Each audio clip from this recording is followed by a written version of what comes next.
Il y a quelques semaines, je lisais le livre de Kiyosaki intitulé « Le cadran du cash flow », un guide pour atteindre la liberté financière. Il y a un petit paragraphe qui a retenu mon attention. Dans ce paragraphe, l'auteur dit que les propriétaires d'entreprises qui réussissent augmentent leurs dépenses, mais que les employés qui réussissent augmentent leurs revenus. Pour moi, cela n'avait pas de sens au départ, car je ne comprenais pas comment l'augmentation des dépenses pouvait être une bonne chose pour un propriétaire d'entreprise, mais l'augmentation des revenus une mauvaise chose pour un employé. Je vais vous expliquer la raison dans les minutes qui suivent, mais laissez-moi d'abord vous dire que si vous avez lu les livres de Kiyosaki, vous savez probablement que la plupart de ces livres répètent les mêmes informations encore et encore. Il donne généralement 80% de graisse et 20% de viande à ses lecteurs. En d'autres termes, 20% des informations sont généralement nouvelles et le reste est répétitif. Je vais essayer de vous donner la viande seulement, sous la forme d'un top 9 des leçons à retenir de ce livre. Leçon 1. Pourquoi ne pas trouver un travail ? Kiyosaki raconte qu'après plusieurs tentatives pour devenir millionnaire, il y est finalement parvenu, mais a très vite tout perdu et s'est retrouvé à la rue. Il a été contraint de vivre dans la maison d'un ami et avait à peine de quoi payer ses frais de subsistance. Pendant ces moments difficiles, on lui posait souvent cette question. « Pourquoi tu ne te trouves pas un travail ?» Même si lui et sa femme avaient tous deux suffisamment de qualifications pour obtenir un bon emploi dans de nombreuses entreprises, Kiyosaki dit qu'il l'a toujours refusé parce qu'il ne voulait jamais être du mauvais côté du cadran du cash flow. Vous connaissez probablement déjà le cadran du cash flow de Kiyosaki, mais laissez-moi le résumer rapidement. Selon le cadran du cash flow, les gens sont divisés en 4 catégories selon la façon dont ils gagnent leur argent. Les employés, les travailleurs indépendants, les propriétaires d'entreprises et les investisseurs. L'auteur pense que c'est un mauvais choix d'être du côté gauche du cadran du cash flow parce que de ce côté, vous devez travailler dur et payer des impôts élevés. De plus, si vous voulez devenir riche, il est très difficile de le faire du côté gauche. C'est la raison pour laquelle Kiyosaki n'a jamais voulu trouver un emploi, car cela l'aurait automatiquement placé du côté gauche. Du côté droit, les propriétaires d'entreprises et les investisseurs paient très peu d'impôts, voire aucun, car la loi leur permet de dépenser en premier et de payer des impôts sur ce qui reste. C'est tout le contraire des employés qui paient d'abord des impôts et vivent avec ce qui reste. Kiyosaki affirme que les propriétaires d'entreprises qui réussissent augmentent leurs dépenses, mais que les employés qui réussissent augmentent leurs revenus. Comme je l'ai dit au début de la vidéo, cela n'avait pas de sens pour moi au début. La raison en est que si vous voulez augmenter vos revenus en tant que salarié, vous devez travailler très dur. De plus, le plus gros problème est que lorsque votre revenu augmente, les impôts augmentent également. Vous partagez une grande partie de votre argent durement gagné avec le gouvernement. De l'autre côté, les propriétaires d'entreprises se concentrent sur l'augmentation de leurs dépenses, car ils en retirent 2 énormes avantages. Premièrement, en augmentant leurs dépenses, ils réduisent leurs revenus imposables et finissent par payer très peu d'impôts. Deuxièmement, si vous regardez leur état financier, vous verrez que la plupart de leurs grosses dépenses sont destinées à acheter des actifs qui leur apportent des revenus supplémentaires. En d'autres termes, ce qui sort de la colonne des dépenses apparaît rapidement dans la colonne des actifs et génère des revenus supplémentaires. Par conséquent, ils continuent à augmenter leurs actifs et leurs revenus tout en payant peu d'impôts. Selon l'auteur, si vous voulez comprendre où va l'entreprise ou la personne, il suffit de regarder sa colonne des dépenses. Si la majorité de vos dépenses sont consacrées à l'achat de biens, tels que la télévision ou le téléphone, vous envoyez vos soldats dans une guerre où vous savez qu'ils seront tués. D'un autre côté, si vos dépenses sont dirigées vers l'achat d'actifs, vous envoyez vos soldats capturer d'autres soldats pour votre armée qui, en retour, travailleront dur pour capturer d'autres soldats. Si vous êtes suffisamment discipliné, ce processus peut transformer votre petite armée en un empire. Kiyosaki raconte qu'un jour, un journaliste lui a demandé combien il avait gagné l'année dernière et combien il avait payé d'impôts. Lorsqu'il a répondu qu'il avait gagné $1 million et qu'il n'avait payé aucun impôt, le journaliste n'a tout simplement pas compris comment cela était possible. Après quelques jours, le journaliste a publié un article intitulé « Un millionnaire gagne des millions mais ne paie pas d'impôts ». Le journaliste pensait qu'il faisait quelque chose d'illégal, mais en réalité, il ne faisait que suivre la loi. De nos jours, il est beaucoup plus facile de devenir riche légalement que d'essayer des moyens illégaux. Il serait stupide d'essayer quelque chose d'illégal alors qu'il existe de nombreux moyens légaux et faciles.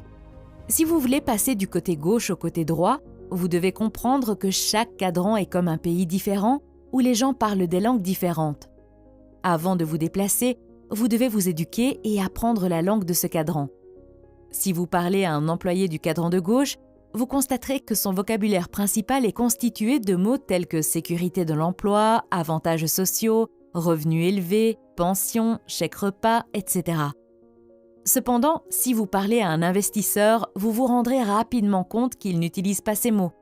Ils utilisent des mots tels que rendement sur l'argent investi, gain en capital, ratio PE, etc. Comme vous le voyez, si vous voulez changer de cadran, vous devez vous éduquer et parler ce langage dès le départ. L'auteur dit que vous êtes peut-être dans le cadran des employés pour le moment, mais vous pouvez vous informer sur les autres cadrans et expérimenter petit à petit. Au début, il est normal d'être dans plus d'un cadran. Maintenant, j'ai un commentaire à faire sur le fait de changer de cadran et de devenir propriétaire d'une entreprise ou investisseur. De nombreuses personnes qui lisent les livres de Kiyosaki deviennent soudainement enthousiastes et veulent devenir entrepreneurs et quitter leur emploi. Mais laissez-moi vous demander ceci. Imaginez que je vienne vous voir et que je vous dise « Hé, est-ce que vous aimeriez être un athlète olympique et gagner une médaille d'or dans votre sport préféré ?» Vous répondriez probablement « Oui, j'aimerais représenter mon pays aux Jeux olympiques, être célèbre, gagner une médaille d'or et avoir un corps superbe avec des abdos. Ce serait génial, inscrivez-moi. » Mais avant de vous lancer, laissez-moi vous emmener un instant derrière la scène et vous montrer ce qui s'y passe. Comprenez-vous vraiment à quel point vous devez travailler dur pour devenir un athlète olympique ? Savez-vous que vous devez passer 5 à 6 heures en salle de sport chaque jour, parfois 2 fois par jour ? Voulez-vous vraiment manger des blancs de poulet et des légumes la plupart du temps ? Voulez-vous vraiment passer par tous ces entraînements difficiles et éventuellement plusieurs blessures ? Voulez-vous vous disputer avec votre partenaire parce que vous ne passez pas assez de temps avec elle ? Voulez-vous vraiment manquer la fête de vos amis parce que vous devez vous coucher tôt pour vous lever tôt pour vous entraîner ? Voulez-vous vraiment faire tous ces sacrifices pour devenir des athlètes olympiques ? À ce stade, vous vous dites probablement « ouais, peut-être pas, je ne veux pas ». Honnêtement, je comprendrais que tu décides de ne pas vouloir. Et je suis sûre que d'autres te comprendraient aussi parce que le coût pour devenir un athlète est trop élevé pour toi. L'exemple que je viens de donner s'applique également au fait de devenir propriétaire d'une entreprise et de changer de cadran. Vous devez d'abord comprendre le coût et décider si cela en vaut vraiment la peine. Peut-être aimez-vous votre travail, gagnez suffisamment d'argent et ne voulez jamais avoir la responsabilité et le stress de devenir propriétaire d'une entreprise. Si c'est le cas, ce n'est pas mon affaire ni celle de quiconque de vous dire que vous devez devenir propriétaire d'une entreprise. C'est votre affaire et uniquement votre affaire. Je ne dis pas que vous ne pouvez pas devenir propriétaire d'une entreprise. Vous le pouvez, et je crois que c'est l'une des meilleures choses que vous pouvez essayer. Mais avant de vous lancer, gardez toujours le coup à l'esprit, car cela vous aidera à mettre de l'ordre dans vos idées et à éviter de retourner chez votre maman après 5 ou 6 échecs. Gardez également à l'esprit que vous n'avez probablement pas les muscles pour devenir un entrepreneur. En d'autres termes, vous avez quitté l'école sans aucune formation sur la création et la gestion d'une entreprise, et vous ne l'avez probablement pas appris dans votre famille non plus. Tout cela signifie un coût encore plus élevé pour vous. Au début de votre parcours, vous aurez probablement l'air, dans votre salle de sport, d'un nouveau venu qui ne sait même pas comment utiliser un tapis roulant. En tant que nouveau venu dans la salle de sport, n'essayez pas d'imiter le grand musclé et de commencer à faire du développé couché avec 60 kg. Vous avez besoin de simples pompes et traction. Leçon 2. Pourquoi les gens veulent-ils tant la sécurité de l'emploi ? Si vous regardez en arrière, il y a 150 ou 200 ans, vous verrez que la plupart des gens étaient soit des travailleurs indépendants, soit des entrepreneurs. Le grand-père de votre grand-père avait probablement une ferme et il travaillait pour lui-même, ce qui signifie qu'il était indépendant. Ou peut-être avait-il un magasin avec quelques employés où il fabriquait et vendait des haches, ce qui signifie qu'il était propriétaire d'une entreprise. Si l'esprit d'entreprise et le travail indépendant étaient si courants dans le passé, que s'est-il passé maintenant que nous sommes si attachés à la sécurité de l'emploi? Selon Kiyosaki, la réponse est simple. Les gens ont été conditionnés socialement et ont subi un lavage de cerveau pour choisir la sécurité de l'emploi plutôt que la liberté. Le lavage de cerveau est tel que les gens ne veulent pas travailler 4 ans pour eux-mêmes, mais sont prêts à travailler pour quelqu'un d'autre pendant 40 ans. Qui leur a enseigné ces choses? Les coupables sont les enseignants, le système scolaire, les multinationales et les médias. La valeur de la sécurité de l'emploi par rapport à la liberté financière est tatouée dans le cerveau des enfants dès leur plus jeune âge. Avez-vous déjà suivi un cours ou même une leçon sur l'éducation financière et la création d'entreprises lorsque vous étiez plus jeune? Bien sûr que non. Au lieu de cela, on vous a appris à suivre le système qui privilégie les bonnes notes par-dessus tout. Le résultat est un employé loyal et compétent qui ne peut pas penser par lui-même. Aujourd'hui, de nombreux étudiants sont encouragés à contracter des prêts et à étudier dans des universités prestigieuses. Après avoir réussi à payer leurs prêts étudiants, ils auront l'occasion de commencer à épargner pour leur avenir financier. Mais la réalité est qu'on ne leur apprend pas à épargner. On leur apprend à dépenser et à emprunter. Comme ils se sont privés pendant plusieurs années pour rembourser leurs prêts étudiants, ils commencent à acheter des maisons, des gadgets, des articles de luxe, des nouveaux vêtements, des meubles et des voitures dès qu'ils ont un peu d'argent. Assez rapidement, ils sont pris au piège de la dette, se marient et ont un mariage coûteux. À partir de là, les choses commencent à se gâter et le couple s'endette encore plus. C'est à ce moment-là qu'ils commencent à souhaiter avoir une éducation financière. C'est aussi le moment où ils réalisent qu'on leur a vendu un faux rêve et qu'ils ont été abusés par le système. Ils reconnaissent que s'ils avaient utilisé l'argent gagné au début de leur carrière pour créer une entreprise ou encore investir, leur situation serait bien meilleure. Selon Kiyosaki, la raison principale pour laquelle la plupart des gens ont des problèmes d'argent est qu'ils n'ont jamais été formés à la science de la gestion du cash flow. On leur a appris à lire, à écrire, à conduire des voitures et à nager, mais pas à gérer leur trésorerie. Sans cette formation, ils finissent par avoir des problèmes d'argent et travaillent plus dur en croyant que plus d'argent résoudra leurs problèmes. Leçon 3. Je me fiche de votre excellent produit. Parlez-moi de votre système. Très souvent, des amis m'approchent pour me demander de participer à leur nouvelle idée d'entreprise. Ils commencent généralement à parler avec passion de leur produit. Ils parlent de l'unicité de leur produit. Ils disent à quel point il est génial et que personne d'autre ne l'a sur le marché. Après avoir écouté pendant quelques minutes, je m'excuse poliment et je passe mon tour. Car lorsqu'il s'agit de créer une entreprise, le produit est souvent la partie la moins importante. La partie la plus importante est le système et les personnes qui ont de l'expérience dans ce système. Les personnes qui m'approchent habituellement n'ont jamais créé ou géré un système commercial. Le monde est rempli de produits merveilleux qui n'ont jamais été sur les étagères à cause d'un mauvais système. Vous vous dites probablement en ce moment, pourquoi ce type parle-t-il du système et ignore-t-il le produit? Et laissez-moi vous poser la question suivante. Pouvez-vous préparer un meilleur hamburger que McDonald's? Vous répondriez probablement oui. La plupart des gens peuvent préparer des hamburgers plus délicieux et meilleurs que McDonald's. Mais ce que la plupart des gens ne peuvent pas faire, c'est créer un meilleur système que McDonald's. Ce qui fait le succès de McDonald's, ce n'est pas son hamburger, c'est son système. C'est le système qui amène la viande de la ferme au centre de la ville où vous l'achetez à bas prix. Leçon 4. Vous ne pouvez pas voir l'argent avec vos yeux. L'argent est vu avec votre esprit. Ce qui est apparent ou évident à l'œil nu n'est pas important lorsqu'il s'agit d'argent.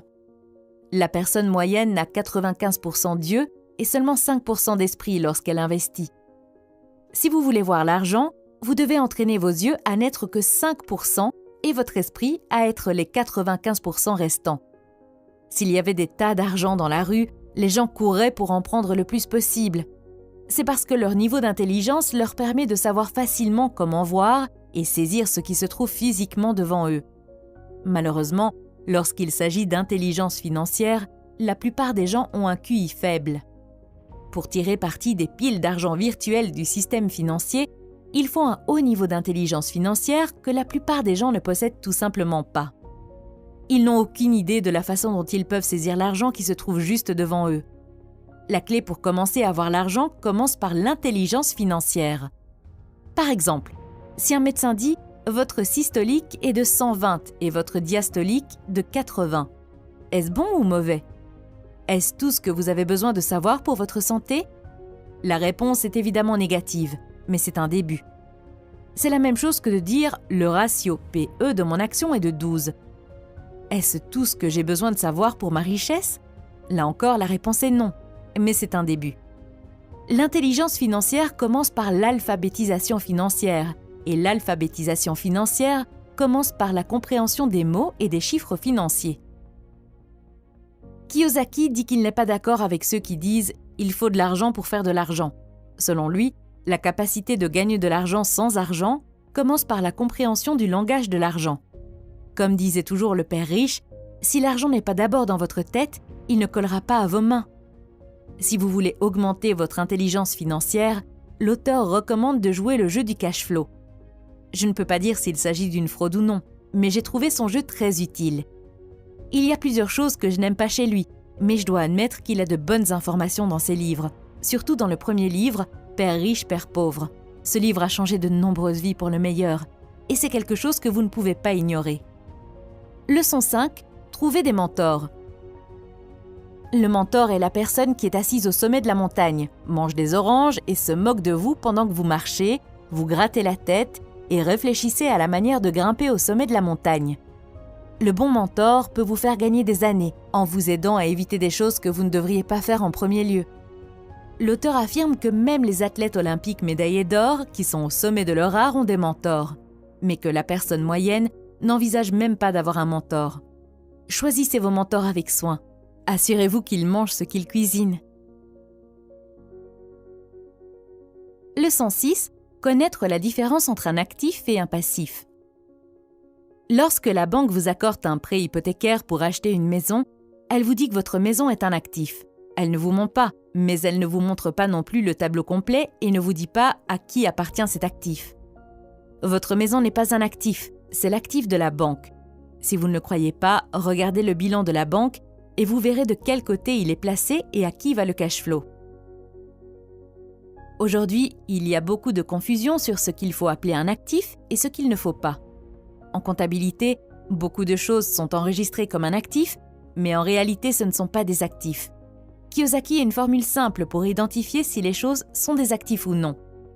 Si les choses que vous achetez mettent de l'argent dans votre poche, alors c'est un actif. Sinon, c'est un passif. Faisons maintenant un petit test. Disons que vous achetez 100 actions de la société XYZ à 5 $ par action. S'agit-il d'un actif ou d'un passif? Eh bien, à première vue, cela ressemble à un actif. Mais la vérité est que vous ne le saurez jamais avant de vendre ces actions. Ce que je veux dire par là, disons que vous avez besoin d'argent et que vous devez vendre ces 100 actions. Si le prix de l'action passe de 5 à 6 $ et que vous vendez vos 100 actions, vous gagnerez 100 $ supplémentaires, ce qui signifie que vous pouvez désormais parler d'un actif. Mais que se passe-t-il si le prix de l'action chute de 5 à 4 $? Eh bien, vous perdez 100 $. Dans ce cas, vous ne pouvez pas l'appeler un actif, car elle n'a pas mis d'argent dans votre poche. Aujourd'hui, beaucoup de gens appellent le passif un actif. C'est à vous de définir l'actif. Mais si vous voulez augmenter votre richesse, vous devez vous assurer que les choses que vous appelez un actif mettent effectivement de l'argent dans votre poche. Leçon 7. Le pouvoir de la foi. Si je viens à toi maintenant et que je te dis que tout l'argent que tu veux, la voiture de tes rêves, la maison de tes rêves ont été expédiés chez toi et qu'ils attendent à la poste avec ton nom dessus. Vous devez juste travailler dur pendant un certain temps et ensuite vous pourrez aller chercher le tout. Si vous dites oui, continuez à travailler, car ce que vous voulez vous attend vraiment. Vous devez avoir une foi inébranlable dans le fait que ce que vous voulez est également désiré et qu'il vous attend. La foi permet d'avoir les choses avant même de les avoir physiquement.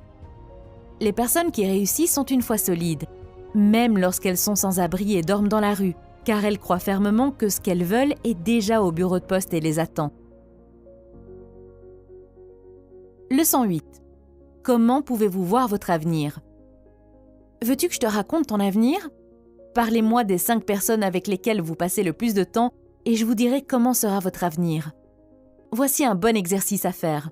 Première étape, notez le nom des 5 personnes que vous fréquentez le plus. Étape 2, dessinez un cadran de cash flow et placez le nom de chaque personne dans le cadran auquel elle appartient en ce moment. Étape 3, voyez si ces personnes se dirigent également vers le même cadran que vous ou sont déjà dans le cadran auquel vous voulez appartenir. Si ce n'est pas le cas, il est temps de faire quelques changements. Si vous voulez voler avec les aigles, ne nagez pas avec les canards. Leçon 9. Restez neutre face à la victoire et à la défaite. Pour réussir en tant qu'investisseur ou propriétaire d'entreprise, vous devez être émotionnellement neutre par rapport au fait de gagner et de perdre. La principale raison pour laquelle tant de personnes ont des difficultés financières n'est pas qu'elles n'ont pas reçu une bonne éducation ou qu'elles ne sont pas travailleuses. C'est parce qu'elles ont peur de perdre. Si la peur de perdre les arrête, ils ont déjà perdu. La plupart des gens souffrent financièrement parce que leurs émotions contrôlent leurs pensées. En tant qu'être humain, nous avons tous les mêmes émotions. Ce qui détermine ce que nous avons dans la vie est principalement la façon dont nous gérons ces émotions.